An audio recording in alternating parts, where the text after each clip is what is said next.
season of Epiphany because it invites us to hear some of my favorite stories in all of the Gospels. It begins with the story of the Magi visiting Jesus as an infant. Of course, we saw it here with the pageant. And then last Sunday, we got the great baptismal story, Jesus being baptized in the River Jordan and the heavens opening up. I always love the drama of that. Next Sunday, you're going to hear about Jesus teaching in the synagogue and teaching apparently so brilliantly that he leaves the whole audience kind of agog, and they end by going, wait, isn't this Joseph's son? I love this sort of thought of them, their faces stunned by what he said. But today's actually my most favorite gospel of all of Jesus' sort of tricks. I think it's my favorite because I just love the notion of Jesus enjoying a good party, you know? And that's what we have with today's gospel.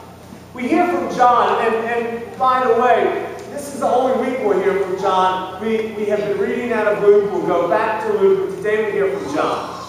John, who has 7 different stories which capture miracles or signs, all of them committed to showing that Jesus is a different kind of character. Jesus is somehow unique. Jesus is holy. Jesus is actually God's Son. That's what all these miracles and signs are about. And today is the first one that John mentions. Now, as far as signs go, I mean, it's not that dramatic, right? It's not like he's raised someone from the dead, or he's cured a hemorrhaging woman, or he's even cast out demons. It's not. But still, it's pretty fun. Jesus is at a wedding, right? In Cana of Galilee. It's around 10 miles outside of Nazareth. He's there with all of his disciples. He's there with his mom. He's there with his friends. And then disaster strikes. They run out of wine. Now, if any of you have been to a wedding reception, you know that that's some kind of wet blanket for the party, right? Oh my gosh, we run out of wine. Mary notices this, and trying to sort of avoid disaster, she runs to Jesus and she says to him, do something about it. Now, I don't know what she's thinking he's going to do. It's not like he's going to hop on his camel and go to the nearest wine store, right? I don't know. But his response is kind of jarring, isn't it? He says, well, woman, what is that to you or me? Which among many things proves that actually sons and daughters have been back talking to their parents for generations, really. John doesn't tell us what Mary does or says exactly, although I can imagine that she gives Jesus that kind of withering maternal stare, you know, that look that only mothers can give that immediately elicits guilt and moves him to change his mind. Maybe I'm projecting a little bit. But anyhow, what we know is that Jesus does change his mind. What we know is that Jesus swoops into action. He calls the stewards. He sees these empty jars where usually there's purification water. They're large jars. John makes it clear for us to know. He says, fill them up with water. The stewards fill them up with water, and then he tells the servants, okay, dip into that jar, take it to the wine steward, and the next thing we hear is that the wine steward is saying, this is the best wine yet. Where did you get that? That's all we get. Not very spectacular. And I have to say there's a part of me that is tempted to sort of fill in the details, you know, and add a few more, pieces of narrative. And yet I think if I do, I just might run the risk of obscuring what John wants us to focus on. I think John has probably given us just the details that he wants us to pay attention to. So the details, as basic as they are these things. First, Jesus is at a wedding. Jesus is in the midst of the crowd. Jesus is hanging out with the people, the community. He's there at a celebration that is wonderful but ordinary. Jesus is there laughing, maybe dancing, maybe drinking, certainly talking. Jesus is in the midst of the crowd. Jesus is one of us. Second, Jesus recognizes that there's a little crisis going on. Now, it might not seem like a big crisis. On the other hand, understand that in those days, there wasn't a honeymoon for the bride and groom. What the parents were supposed to do is to throw a 7-day party for the bride and groom. You parents, think about that, huh? So not only does running out of wine run the risk of sort of ending the party, not only does running out of wine sort of leave parents feeling like they have failed their son and their new daughter-in-law, but running out of wine quite possibly will lead to humiliation, embarrassment in front of their entire community if they gathered together. It's a real personal crisis. Jesus recognizes that there's this personal crisis, and he's willing to do something about it. Third, Jesus takes these empty vessels and fills them to overflowing. Now look, John doesn't use a lot of language in the telling of this story, so I think we've got to pay attention to the language he does use. I think that there is something for us to pay attention to when he talks about these vessels being large and being empty and then being overflowing. I think he's trying to tell us that with Jesus, we can go from those moments when we feel empty to those moments when we are overflowing.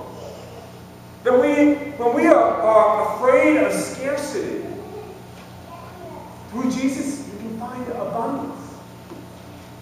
I think that contrast between what is empty when left to our own devices and what is overflowing when Jesus gets involved is something John wants us to understand. And fourth, this isn't just wine to save the day. This is the best wine the steward has ever tasted. This is something far beyond anything that the steward could have imagined, far beyond anything that he's had before. This wine that Jesus creates, this change that Jesus brings about is beyond anything we could imagine or do ourselves. I think those are things for us to hang on to here. That's what John was trying to tell his audience. I think that that's what we can hear today. We have a Jesus who is in our midst, who is there at our regular celebrations, at our daily events. We have a Jesus who cares about our struggles, about things that may be problematic, about a crisis that may be small or may be large. We have a Jesus who cares about that. We have a Jesus who can take what feels empty and make it overflowing. We have a Jesus who can really change things. Change things from pain to possibility. Change things from what? From empty to full, from upset to joy, from crisis to creativity, from embarrassment to pride. That's the Jesus who was at work in this story 2,000 years ago. That's the Jesus who is at work in our story 2,000 years later. John saw signs of Jesus' power and Jesus' compassion in the ordinary moment of a wedding where he changed water with wine. My guess is, if we stop and look, we can see signs of that same Jesus in our story, changing our emptiness to fullness and our water to wine. I think about that individually, and I have to say, as I stand in front of you today, I think about that for us as a body, as a whole, as the people of St. Luke's. Now, I look out and I see some faces that you're visiting today, and I'm so glad that you visited us. Thank you for coming. But I also want to be honest and tell you that St. Luke's as a parish is at a pivotal time as we anticipate the conclusion of two very dear and fruitful ministries in our midst. That of Susan McDonald, who's been our Christian Ed director, and Noel, who has been our assistant to the priest.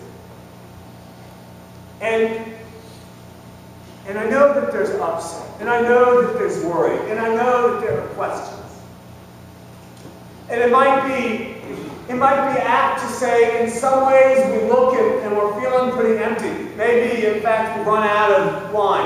Not all the wine, but maybe we're wondering, is there enough wine to go around to keep this party going? That's a bit of where we are. And yet, in our story, there's still this Jesus character. And I think this moment in our corporate life is a moment for us to measure our belief in a God and to measure our belief in this Jesus who walks with us, who cares for us, and who is always working on us. This Jesus who can take emptiness and restore it to fullness, who can take pain and bring it to possibility, and who can somehow find a way to keep the celebration going on. This is a time for us to measure our belief in that Jesus. And I'm excited to do that. I'm ready to do that. I believe that Jesus can still change things. I believe that Jesus still cares about our human struggles. I believe that Jesus is still hanging out at our parties. I believe that in the same way that Jesus wouldn't let that wedding celebration end, he won't let these celebrations end. So let's measure our belief in that Jesus. Because here's the deal. Jesus is still changing water into wine. I think the only question for us to ask is whether we're willing to ask him to do so right here. Amen.